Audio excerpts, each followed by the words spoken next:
I'm the most authentic Nigerian African chef in the US. I told them, I said, this is the winning jollof. The winning jollof just arrived. People thought I was joking. Black American ladies, they love Nigerian men. My food will take you back to Africa free of charge, just through your taste buds. Like this, all the way down. It's very long. We took the jollof from the Wolof Empire, and then Nigerians, we transformed it. What I do to get the smokiness of my own jollof is a secret recipe. I burn out. In this episode, we're going to be taking you on a beautiful, tasteful journey. We're going to be trying out the one and only Nigerian jollof rice, and we'll find out what makes it so tasty. In addition, we're also going to be speaking to the winner of the 2024 Jollof Rice Wars that took place in Atlanta with the one and only, the Fly Chef. So stay tuned and watch the video to the end. Fly Chef Garden, right here in Miami in Little Haiti. Let's do it. All right, guys, like I told you, we have the Fly Chef, the winner of the Jollof Wars right here in the United States that's still taking place all over the country. But he won the Atlanta Day Festival. Did you think that you were going to win the competition? And how does it feel?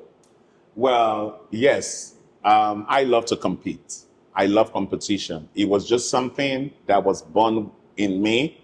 So I see everything as a competition, and I think that's the reason why I am super successful in whatever it is I do. I am a baker, I am a cook, I am a pastry chef, I can decorate, I can do a whole lot of stuff because I've been gifted by God with these things. Going into the Atlanta competition, Nigerian have never won. Since they started the Jollof Festival, Nigeria has never won Atlanta before. I happened to be a vendor a couple of years ago. Last year, I was a vendor at the Jollof Festival, and then I wasn't competing. They already picked out who was representing Nigeria. I just went there to sell food.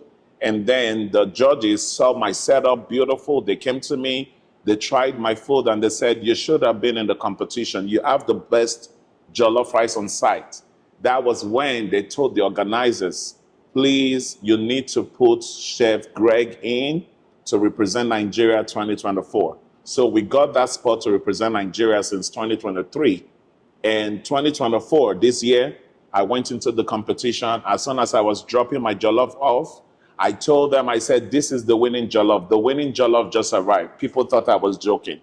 But lo and behold, it's a blind tasting competition.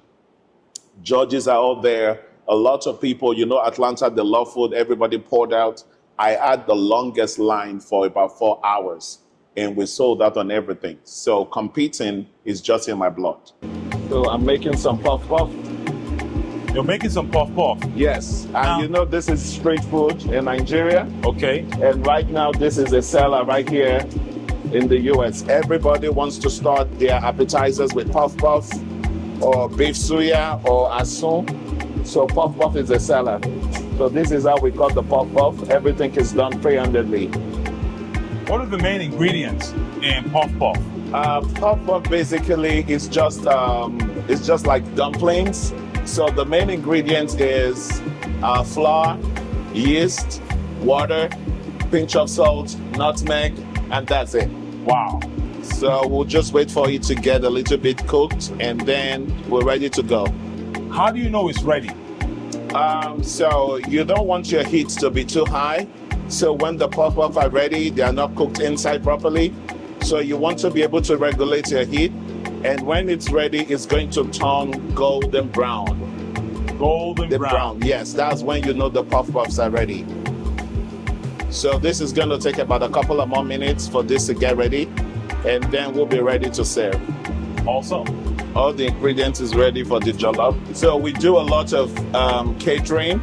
You see the big burners. These big burners are for large catering orders. So the stove over there we use for the restaurant and for dining and takeout, because we do large scale catering. So we use big pots, egere, and all the wooden adogon that you use in turning jollof rice and the base. So it's really interesting working in this industry. Now, Fly Chef, what inspires you to start the Fly Chef restaurant? I chose to open a restaurant, Fly Chef, in the United States. Having had the background of cooking and managing restaurants, I used to own a restaurant in Nigeria too. The restaurant was called Greg's Table and Liquor. We did Chinese food, we did Nigerian food, and I owned a bakery. So having this background, when I came to the United States, I had a 9-to-5 job. It was, it was very lucrative job, but I wasn't enjoying what I do. It was just, I decided to open a restaurant because I enjoy what I do. I love it. And that was how I came out with Fly Chef. The name Fly Chef came from me being a chef in Africa, flew over other countries and came to the United States. And I'm a Fly Chef. We fly everywhere. We go everywhere. Hopefully this brand becomes a chain in the future. We have an Atlanta location right now. We have a Miami location. And other people are contacting me to want to open different things in different locations. So we are gradually becoming a chain, and I'm thankful for that. When it comes to puff puff, or other African foods, introducing it into the society, was there a challenge? What was the challenge, if you don't mind me asking? So, you know how a lot of Black Americans, I would say Black American ladies, they love Nigerian men. Yeah. So the Nigerian men were the first people who introduced all these Nigerian authentic food to these people. Wow. And now trust me, the ladies are the ones bringing our men to the restaurant. There's this restaurant around the corner, they serve good food. And the Nigerians don't even know about us, but these American ladies, because of the authenticity of our Nigerian food, the moment a new spot opens, they know. So bringing this into the society, it was our Nigerians that started it, and then the Black Americans and all other nationalities, they picked up from there. So hats off to the Nigerian men who started it. Say that again? I say hats off to the Nigerian Absolutely. men who introduced it. Who introduced it, and also coming back to Afrobeats. Yes. Just like Davido did mention that people should, try the man. Yes. And they tried the food as well. They tried the food as well. So, yeah. There we go. It's almost turning gold. It's almost nice and fresh. Yes. I'm noticing that it's also floating. Yes. Is that also part of it? It's part of it. So the moment you drop the dumplings in there, the puff puff, it goes down and it comes back up and it just stays there until it's golden brown. Some people like their puff puff with sugar. Some like their puff puff with chocolate syrup. Wow. But once you add chocolate syrup, it's no longer an appetizer. It's now a dessert. So I suggest to my clients, if you want to use puff puff as an appetizer, no sugar, no chocolate syrup. So most especially the traditional food. Okay. I know jollof rice is there, but the ingredients for jollof rice is easily sourced. But the soups are pretty much challenging. Like the egusi soup, it has to taste a particular way. And most especially the Igbo soups. So we have afang on the menu and ofe nsala. Those are the top ingredient picking situation I faced. So our customers come in this week, there's no ofe nsala on the menu. Oh, why is there no ofe nsala? Because the ingredients are not complete. Ogiri isi has to be in the ofe nsala soup. Without that, it's not ofe nsala. So instead of me just adding one or two things together and giving it out to the customer, I would rather take it off the menu for that day or for that week until the local ingredients is flown in from Africa to Fly Chef. So we should be getting ready for... Now, when it comes to your food in general, where's the balance as a chef? Where you keep the balance between the traditional Nigerian authentic food and innovating? So, like I tell people I'm the most authentic Nigerian African chef in the US. Because I know food is evolving right now. A lot of people forget the authenticity of the food and the culture where the food is coming from. So I try as much as I can to play more on the authentic side, and the innovation will show on the plate itself. I love it. Because I try to keep the flavors. I tell people, The flavors of my food will take you back to Africa free of charge, just through your taste buds. So is that what I can expect today? Absolutely. You will be the one to give the verdict. Trust me. All right. Thank you. All right, guys, you heard it from the fly chef. He said, when I taste the food, it will take me back to my memories as a child, as a youth, as a picnic growing up in Nigeria. I'm looking forward. Lifestyle Nigeria. So what do we have there? That was sugar? Yes, that was sugar. Okay. You know, originally in Nigeria, our puff puff has sugar in there. So over here, you know how particular customers are. They want the sweet to come after the entree. So that's why we are a little bit, careful not to put the sugar for appetizers, but to use the sugar on their dessert. So these are all the ingredients to the jollof rice. We have the tomato, onions, garlic, ginger, the red bell peppers, and also what I do to get the smokiness on my own jollof is a secret recipe. I burn out the bell peppers and the habanero. Wait a second. Are you saying that you burn the habaneros and the bell peppers? Yes. I shove that in the oven. You can actually put this on the grill, but the grill, you'd have to be there to monitor it so they don't get too burnt. So for those who wants to play safe, I would suggest you throw that in the oven and just set your timer for about an hour or until the required grill shows on the vegetables. So Wow. To me, this is how I want mine. You can see it's not badly burnt, but you can still taste all the smokiness at the end of the day when the jollof is ready. Is that the secret to to your jollof rice? This is one of the major secrets of my jollof rice. Not just this, but all the combinations of all the spices.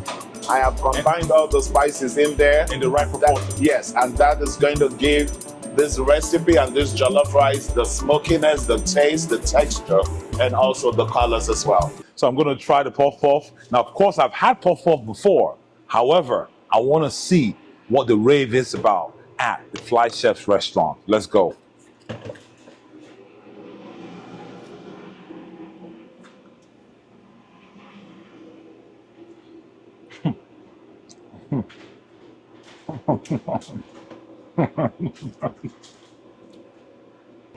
Very nice. Growing up in high school in Nigeria, this was my meal. Puff puff. How are you able to keep that traditional authenticity while still creating a global appeal? So to me, the spice is everything when you're trying to, put it on a global perspective where you want other nationalities to try the food. I try, like I said earlier, I am the most authentic Nigerian chef. I want my tradition to reflect in the food. In as much as innovation is there and everybody's trying to do like American, African fusion and this, I try to leave my food as authentic as it can be and adjust a little bit of the spice, but the spice level can be adjusted because not a lot of palates can tolerate our spice when it comes to African food or Nigerian food. So I'm able to, blend that and still keep my spices, still keep the tradition and the authenticity of the food in the food. Now, guys, I must say that is very, very true because most times when you try different palettes, people tend to want to make it more localized to the local, but the authenticity of food is in the word. Absolutely. Authenticity Correct. of the food. Yes. So my hats off to you. For redness, I usually we call this in Africa tatashe. It could be fresh or dry, but I'm adding the dry tatashe just to give it that color that I want.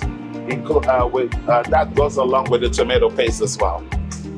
Now, can I ask you, how come we're not there yet, but how come jollof rice is taking over the world? Man, jollof rice is taking over the world. You go to parties, you see jollof rice there. You go to American parties, there's jollof present. You go to Asian parties, there's jollof rice present. There is no party without jollof rice. just like Afrobeat. A party without Afrobeat isn't a party yet. So jollof rice is the staple, and jollof rice is being accepted globally. I have a family member who just relocated to Canada a few months ago. She went into a Korean restaurant. Bro, they had on the menu, wow, jollof rice and chicken suya. Really? She took a picture and sent it to me and said, Chef, this is what I just found.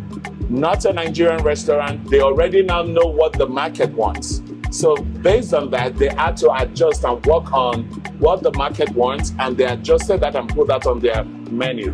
Korean restaurant, jollof rice, sweet plantains, and chicken suya. Fantastic. So this plate she's doing is asum combo. This is spicy goat, jollof rice and plantains. This is a seller every day, anytime. What is it about Nigerian jollof rice? So, like, you can, if you see on the social media, you know, Americans, everybody's saying that Nigerian jollof rice is the best rice they've tasted in their life. They are not lying at all. Nigerian jollof rice is unique. Nigerian jollof rice is fluffy because of our parboiled rice, because of the spices, because of the ingredients. Like the jollof war, Ghana says they make the best jollof rice. Syria alone says they make the best jollof rice. Senegal says they make the best jollof rice. We took the jollof from the Wolof Empire, and then Nigerians, we transformed it. Originally, jollof rice wasn't from Nigeria. Where was it from? It was from Senegal, the Wolof Empire. So we took that jollof rice, we added depth, we added flavors, we added color, we added everything to it, and we made it our own dish. Now, because Nigerian took that jollof rice dish and turned it into theirs, the way we turned it or transformed it, it is globally accepted everywhere. If we had left this jollof to the owners, the jollof wouldn't have been global. Can you imagine that? You get what I mean? Just like Afrobeat right now is on the mainstream, correct. Nigerian food is on the mainstream. You set up a tent out there and put a flag, Nigerian food, everybody's pulling up. People are pulling up. Egusi soup has actually made Nigerian food popular as well. Egusi and fufu, any day, every day, it sells at the restaurant. So jollof rice is globally accepted. Now, jollof rice is in every party. Americans are doing party, they want jollof rice. They order a pan of jollof or two. Asians are doing party, they want jollof rice. A party without jollof rice is not complete. Just like a party without Afrobeat isn't a party. Okay, so we're getting the base started. So vegetable oil in there. I'm going to wait for it to heat up a little bit and grab my spoon. Onions. Okay, that's ready. Fry the onions. So you have that's your onions? Yes, and then the next ingredient to go in there will be the tomato paste. So we don't just cook because we're just cooking. Okay. We actually cook for consistency. Okay. We want the food to taste the same every time. Okay. And we've noticed that's the reason why we have a lot of return, a lot of customers coming back. But the flavor is consistent each time. Consistent, bro, consistent. So one of the toughest stages after the seasoning is important, the taste, the flavors, but the most important part is when you put your stock or your water. Okay. You do not want to put too much water. At the end of the day, the jollof rice becomes a coconut rice. You know coconut rice can be really soft and smudgy, correct, but you don't want that when it comes to jollof rice. So we try as much as we can to be able to regulate and then not add too much water when we cook. So we're going to let this cook until the paste separates a little bit. And then after that, I will bring in my blended ingredients and that will go in to make the base complete. For folks who want to try the jollof rice, they may not be in Florida or they may not be in Miami and they want to try the ingredients themselves, can you tell them one thing that they shouldn't do out of watching you go through the process? Right now, we're waiting for the food. That's why, guys, we don't see anything on the table yet, all right? That jollof rice is getting cooked. So, but can you tell us one thing, if they were trying the food at home, making the food at home, what they should not do to make sure it comes out authentic as possible? So I would say to the viewers watching not to add too much water in your jollof rice. If you don't want the jollof rice to be soggy like coconut rice takes a lot of water. Even if the rice comes out smudgy, that is how it should be. But for jollof rice, you want your jollof rice to be fluffy. You want the rice to be grainy. You want it to be separate. So I would say do not add too much water. If you do need to add water to get the required texture, please add it gradually as you cook. Once we get this base right, we'll put in the amount of stock and water, then we'll bring it to a boil, and then the rice can go in. And one thing that makes the Nigerian jollof stands out too is the parboiled rice. We use parboiled rice. Ghana, they use yasmin, and some other Sierra Leone and other use different rice. But ours is the parboiled rice, and that gives us the right texture, and also it makes our rice nice and fluffy, and the colors and the spices ties everything together. Wow, look at that. Sizzling. So that has been brought to a boil.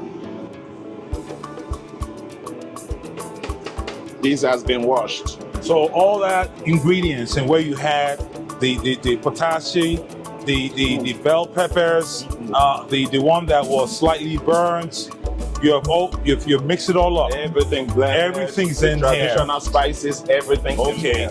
Because someone used to tell me about it was the burn, and I tried doing it myself and I burnt the rice. So it's just more than that. It's not burning the rice, it's burning the ingredients slightly. Correct. Okay. All right. Okay, so we're good to go. So we'll come back to this in another 20, 25, 30 minutes to just see how the rice is cooking. What's the big deal about suya? So the big deal about suya is the spices. The big deal about Nigerian suya is the street food. It cannot be found anywhere except for Nigeria. And now a lot of people here in the US or other countries, a lot of people travel to Nigeria and they've tried this food, they've tried this street food, they love it, and they come back here with those spices. Now they tell their friends about Nigerian food, just like they share the Afrobeat music. And now everybody wants to try the food. But the ingredients for soya spices are so unique. It cannot be found anywhere. I know. You cannot find it anywhere. You have to be a Nigerian to know where to get the spices. You have to be a Nigerian to be able to, combine different soya spices to create yours. Like me as a chef, I create my soya spice. Combinations of A, B, and C, and D. My soya spice taste is unique. You can't find it anywhere. But when you eat it, you could tell that this is so authentic.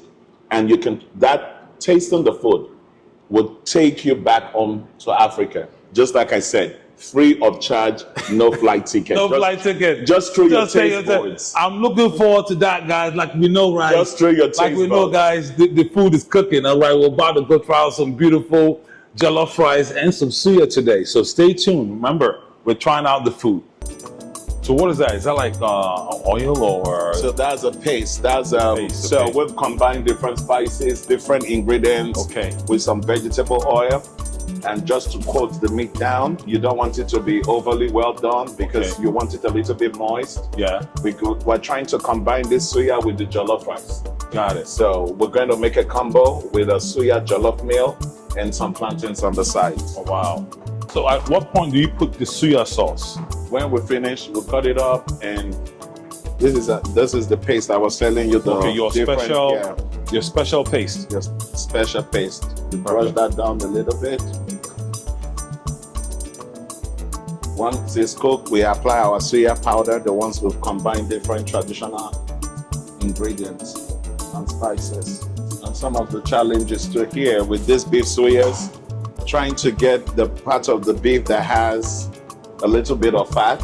Okay. Because that keeps the suya moist and everything, because the way they produce their meat over here. Yeah. Everything has been sliced out, put on the shelf. Made it lean. Yeah, so before you get there, the part you want might not be available. So, but anyway, we've been able to work around that to make sure we know what parts of meat we need for our beef suya. So this should be ready in a few minutes, and the plating will begin for you to give your verdict. All right, chef, one last question. For folks who haven't been to Nigeria or are not from Nigeria, but they've heard about different kinds of foods, what is the one food that chances are they have not heard about but must try that you offer on your menu? That I offer on my menu? Because right now, everybody, I mean, I think they've tried everything. They tried everything. Because the most popular food is egusi. Egusi. The next after egusi is okra. And Okay. I've come to find out that Americans, they like okra. And also not just that, a lot of people are vegetarians these days. Yes. They call and they say, Chef, can I get a vegetarian soup? Yes. A foriro, which Yes. is made from spinach. Wow. Even the okra, I try not to do my soups with meat. So Okay. it can be super vegan for these people. Oh, wow. So we get a lot of influence, Fantastic. a lot of Fantastic. patronage from vegetarians as well.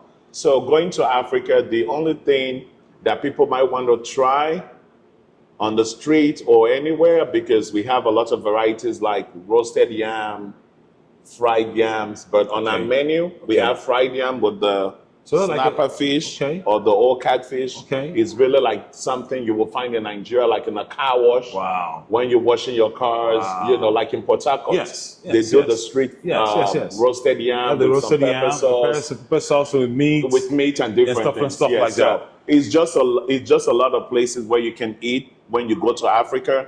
Even if you go to Lagos or Abuja or Port Harcourt or Benin City, trust me, the Benins, our food is different. Our food is different. It tastes different. People walk in, the moment they eat this food, they're asking, Chef, where are you originally from?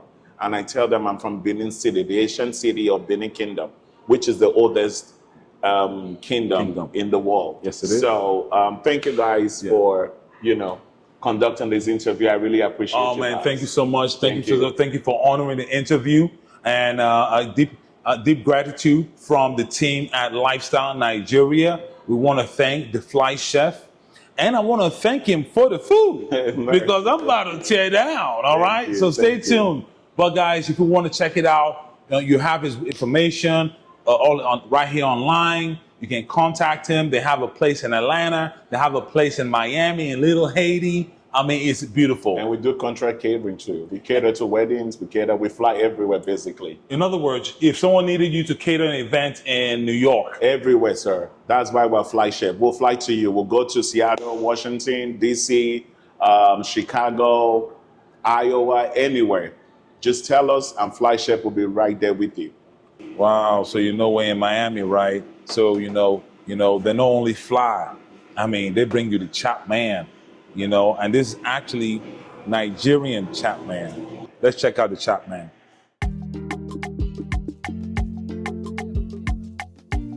Ooh. I like it. I mean, it's very, very mellow. It is sweet, but it's a mellow sweetness. In addition, you have a little bit of carbonation, which is refreshing. Not too much, but you have this little hint of carbonation. Like this kind of, you're not getting a lot of bubbles here, so that tells you it's not heavily carbonated at all.